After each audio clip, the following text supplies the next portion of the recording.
बूढ़े माँ बाप को बेटी और दामाद के द्वारा धमकी देने का मामला पहुंचा इलाहाबाद हाई कोर्ट। केस का टाइटल है doctor Krishnapal Singh versus state of UP और इस केस में इलाहाबाद हाई कोर्ट की लखनऊ बेंच में एक याचिका दायर की गई थी,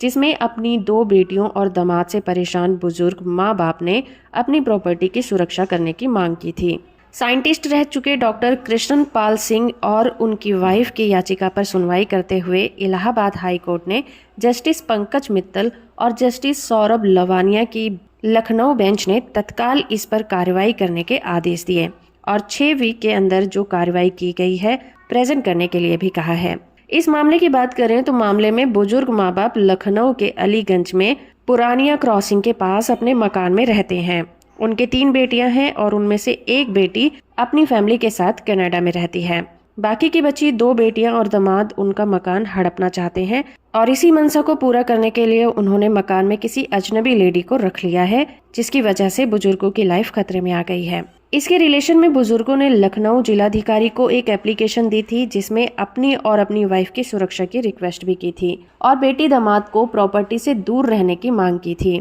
कोर्ट ने पूरा मामला देखा। हाई कोर्ट ने कहा कि माता पिता और वरिष्ठ नागरिक की मेंटेनेंस के तहत उसमें जिला अधिकारी का ये कर्तव्य है कि वो अपने जिले में बुजुर्गों की सुरक्षा करें और साथ ही उनकी ये जिम्मेदारी भी बनती है कि वरिष्ठ नागरिक सुरक्षित और सम्मानजनक जीवन जिए और साथ ही ये उनकी जिम्मेदारी भी बनती है कि उनके एरिया में वरिष्ठ नागरिक सुरक्षित और सम्मानजनक जीवन जिए। इसीलिए हाई कोर्ट ने जिला अधिकारी को डांट भी लगाई और कहा कि उन्होंने अभी तक जानकी देवी वर्सेस अनदर केस में आए हुए जजमेंट के रूल्स को फॉलो क्यों नहीं किया है और इस केस में कोई ठोस कदम क्यों नहीं उठाया है, क्योंकि इस केस में हाई कोर्ट ने ये गाइडलाइंस भी जारी की थी कि ओल्ड एज होम बनाए जाएंगे और बुजुर्गों के लिए स्पेशल कोर्ट भी बनाए जाएंगे। तो जजमेंट की PDF कॉपी का लिंक आपको नीचे डिस्क्रिप्शन में मिल जाएगा, वहां से आप इसे डाउनलोड कर सकते हैं। वीडियो इन्फॉर्मेटिव है तो आप इसे लाइक, शेयर और चैनल को सब्सक्राइब करना बिल्कुल मत भूलिएगा।